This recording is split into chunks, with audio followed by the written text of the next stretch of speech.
Assalamualaikum warahmatullahi wabarakatuh.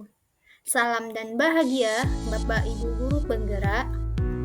Berjumpa kembali dengan saya Anita, calon guru penggerak angkatan 10 dari SMA Swasta Muslimat Samalanga, Kabupaten Biren.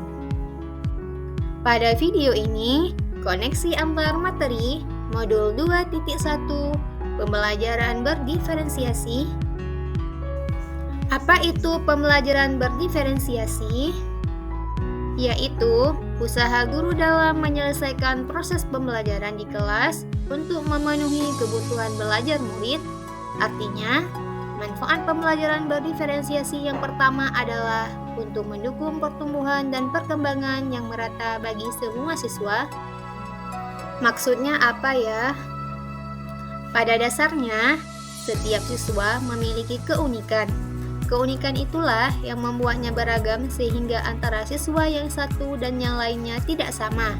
Sebagai seorang guru, sudah seharusnya memahami dan menghargai keberagaman siswanya. Guru juga harus dapat memberikan pembelajaran yang tepat agar kebutuhan belajar siswa dapat terpenuhi, serta potensi yang dimiliki oleh siswa dapat tumbuh dan berkembang secara optimal, yaitu dengan menerapkan pembelajaran berdiferensiasi. Disinilah dibutuhkan usaha guru untuk dapat memenuhi kebutuhan belajar murid yang berbeda-beda agar mereka merasa nyaman saat di kelas dan tentunya pembelajaran dapat tercapai. Lalu, bagaimana cara untuk dapat melakukan pembelajaran berdiferensiasi di kelas? Agar dapat melakukan pembelajaran berdiferensiasi, guru harus memahami tujuan pembelajaran, menciptakan lingkungan belajar yang mendukung murid untuk belajar, melakukan penilaian berkelanjutan, melakukan manajemen kelas yang efektif, mengetahui dan merespon kebutuhan belajar murid. Berkaitan dengan kebutuhan belajar murid, guru harus memahami 3 aspek berikut. Yang pertama, kesiapan belajar murid. Yang kedua, minat murid. Dan yang ketiga, profil belajar murid. Kesiapan belajar murid. Kesiapan belajar merupakan kemampuan awal yang harus dimiliki oleh peserta didik untuk menunjang keberlangsungan proses pembelajarannya. Oleh karena itu, guru perlu mengidentifikasi kesiapan belajar peserta didik agar mampu merancang strategi pembelajaran yang sesuai dengan kebutuhan peserta didik. Minat murid. Minat murid belajar siswa adalah kecenderungan seseorang peserta didik untuk melakukan kegiatan tertentu yang outputnya akan membuat mereka senang dan tertarik.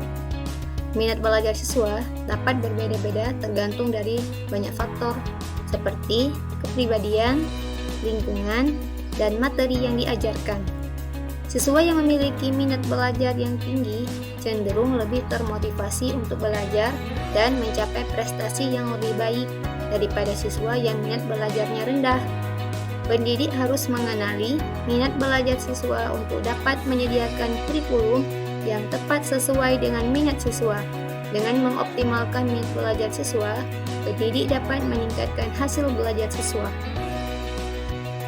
Profil belajar murid berkaitan dengan lingkungan, gaya belajar, kecerdasan majemuk yang berbeda satu anak dengan lainnya, dan budaya.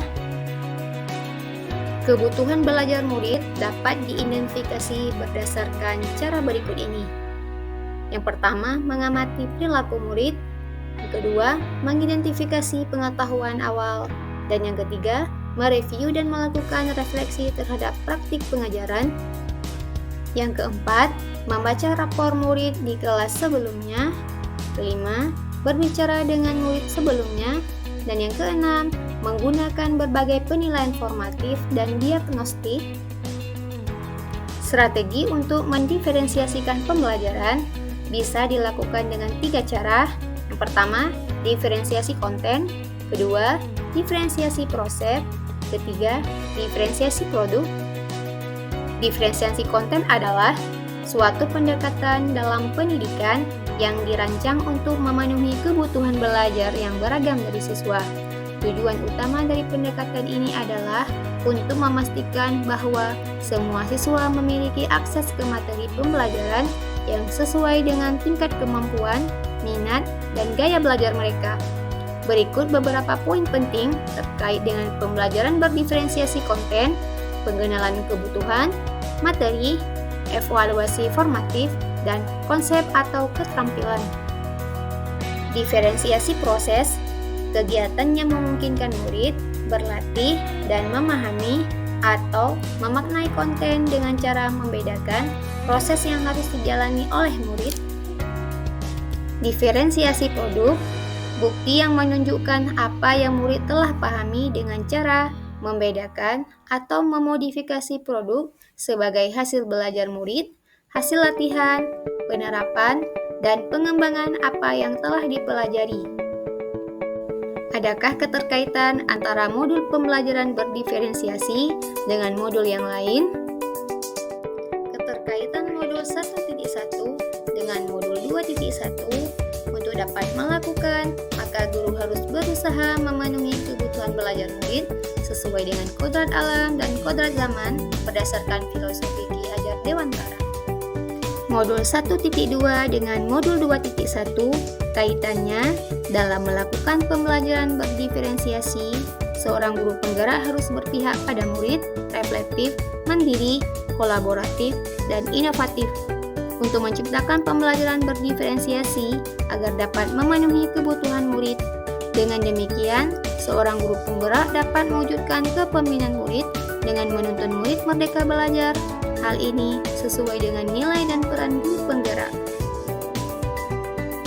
Modul 1.3 dengan modul 2.1 kaitannya pembelajaran berdiferensiasi dapat menjadi salah satu strategi untuk mewujudkan visi guru penggerak yang berpihak pada murid. Modul 1.4 dengan modul 2.1 kaitannya dalam melaksanakan pembelajaran berdiferensiasi antara guru dan murid harus ada kesepakatan kelas terlebih dahulu agar proses pembelajaran dapat berjalan dengan baik sesuai dengan nilai-nilai budaya positif. Demikian pemaparan koneksi antar materi modul 2.1. Semoga menginspirasi. Salam dan bahagia. Terima kasih. Wassalamualaikum warahmatullahi wabarakatuh.